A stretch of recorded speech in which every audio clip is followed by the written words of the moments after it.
Synthwave is a new map added in the spring update.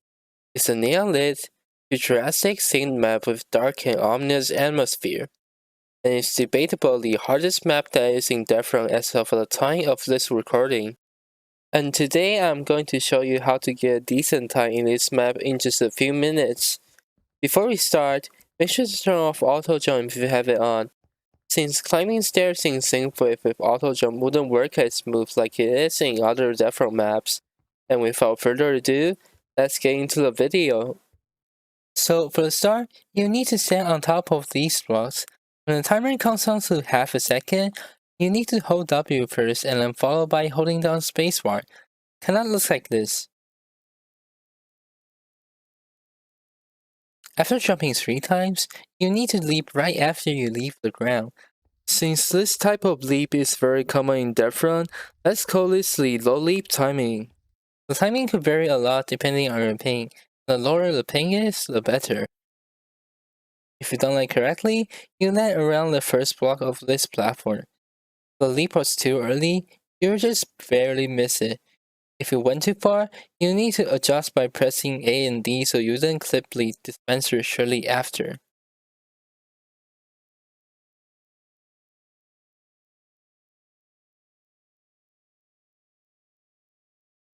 And now we're at the Neos.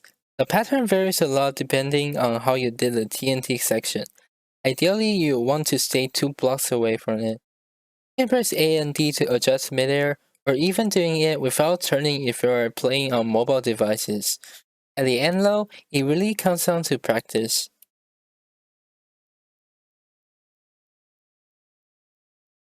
There's actually 2 routes right here that you can do.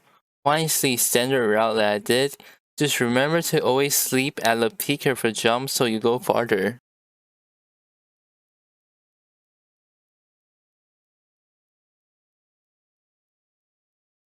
The road record route, however, is a lot more tricky.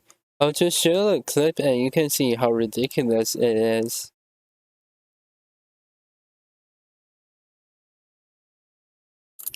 This trick stays around 0.3 to 0.5 seconds, so it is not worth going for it at all unless you're going for the record.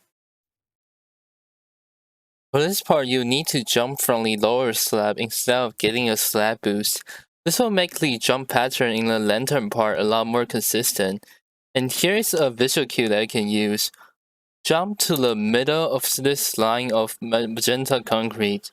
Once you have done that, you pretty much don't need to worry about falling into the water. Just make sure your angle is right and don't overjump it.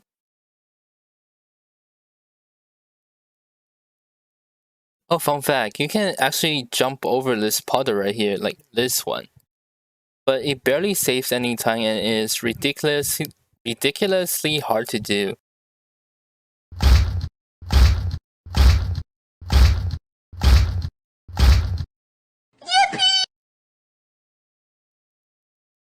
This leap has the same timing as the one at the start, so you can just replicate it. You need to make sure you land on a 5th slab starting from bottom. If you done it too early, you'll have bad jump pattern and either go straight into the water or you need to walk a lot. If you done it too late, you clip the line of glass pane on top and then instantly kills the run. Nothing much here, just got the corners. For the stairs, however, is probably the second hardest part in the run since you cannot use auto jump. How I do it is like this. You need to jump once after you make it up the stairs, and then start mashing the jump button starting from the middle of it. And here we have another branch. I'll talk about the beginner route first and then include the hard route later. Route 1 is pretty simple. Just go straight and don't do any of the crazy stuff. Really straightforward, but it is slightly slower and the leap after this requires another low leap timing.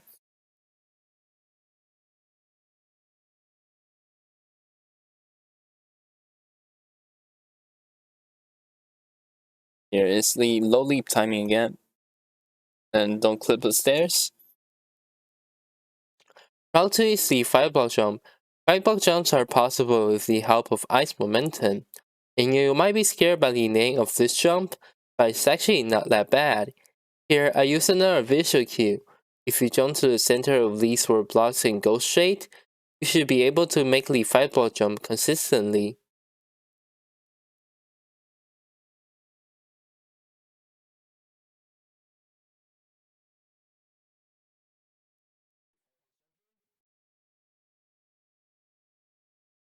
However, I wouldn't recommend mobile player doing this though, because it requires to use the leap midair while turning.